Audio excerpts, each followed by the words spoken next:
नमस्कार साथियों, till now news की एक खास रिपोर्ट में आप सभी का स्वागत है और मैं हूं आपके साथ काजल शर्मा। एआई की दुनिया में इस वक्त एक बहुत बड़ा खेल चल रहा है। एक तरफ है टेक जॉइंट माइक्रोसॉफ्ट, तो दूसरी तरफ एंथ्रोपिक का क्लाउड एआई। और अब माइक्रोसॉफ्ट के एक नए फैसले ने पूरी टेक इंडस्ट्री में खलबली मचा दी है। पहले कंपनी ने अपने हजारों इंजीनियर से क्लाउड कोड का इस्तेमाल बंद करने को कहा और अब एक नया इंटरनल मेमो सामने आया है जो एंथ्रोपिक के लिए बहुत बड़ा झटका माना जा रहा है। बात करते हैं आखिर माइक्रोसॉफ्ट ऐसा क्यों कर रहा है। क्या क्लाउड एआई में कोई तकनीकी खराबी है या फिर इसके पीछे करोड़ों की लागत, नई रणनीति और एआई की एक बड़ी जंग छिपी हुई है। आज की इस रिपोर्ट में हम इस पूरी कहानी को शुरुआत से आखिर तक समझेंगे। जानते हैं मामला पूरा क्या है। बात दरअसल कुछ महीने पहले शुरू हुई थी। माइक्रोसॉफ्ट ने अपने विंडो, ऑफिस और सरफेस जैसी बड़ी इंजीनियरिंग टीमों को एक निर्देश जारी किया था। उनसे कहा गया कि वे धीरे धीरे क्लाउड कोड का इस्तेमाल बंद करें और उसकी जगह गिटहब, कोपायलट, CLI पर शिफ्ट हो जाए। शुरुआत में सबको लगा कि यह सिर्फ एक मामूली लाइसेंसिंग या बजटिंग से जुड़ा एक फैसला है,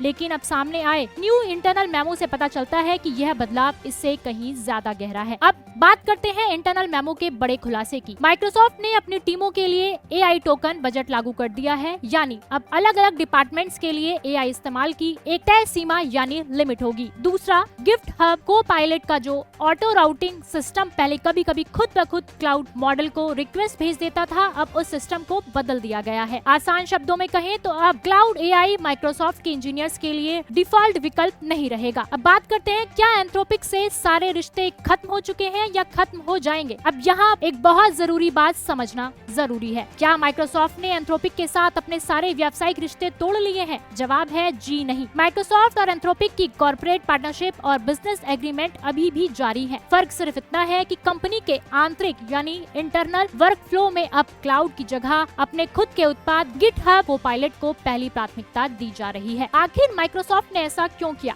मार्केट एक्सपर्ट्स इसके पीछे दो मुख्य वजह मानते हैं। AI टोकन्स की भारी लागत। जब हजारों डेवलपर्स और इंजीनियर्स हर दिन कोड लिखने के लिए थर्ड पार्टी AI का इस्तेमाल करते हैं तो कंपनी का खर्च बेहिसाब बढ़ जाता है। अपना इकोसिस्टम मजबूत करना। माइक्रोसॉफ्ट चाहता है कि उसके डेवलपर्स किसी बाहरी AI मॉडल पर निर्भर रहने के बजाय पूरी तरह से माइक्रोसॉफ्ट के अपने गिफ्ट हब, कोपायलट इकोसिस्टम का इस्तेमाल करें। अपना इकोसिस्टम मजबूत करना। माइक्रोसॉफ्ट चाहता है कि उसके डेवलपर्स किसी बाहरी AI मॉडल पर निर्भर रहने के बजाय पूरी तरह से माइक्रोसॉफ्ट के अपने गिटहब, कोपायलट इकोसिस्टम का इस्तेमाल करें। दोस्तों, यह फैसला सिर्फ माइक्रोसॉफ्ट और एंथ्रोपिक का नहीं है, यह इस बात का संकेत है कि AI इंडस्ट्री अब एक नए दौर में प्रवेश कर रही है। अब लड़ाई सिर्फ यह नहीं है कि किसका AI मॉडल ज्यादा स्मार्ट है, बल्कि लड़ाई इस बात की है कि किसके पास अपने एंटरप्राइज कस्टमर्स, अपनी लागत, कॉस्ट और अपने इकोसिस्टम सबसे ज्यादा कंट्रोल है। आने वाले दिनों में ओपन AI, एंथ्रोपिक, गूगल और माइक्रोसॉफ्ट जैसी दिग्गज कंपनियों के बीच यह मुकाबला और भी तेज होने वाला है। तो लबोलुआब यह है कि माइक्रोसॉफ्ट ने अपने घर में अपने ही प्रोडक्ट गिटहब,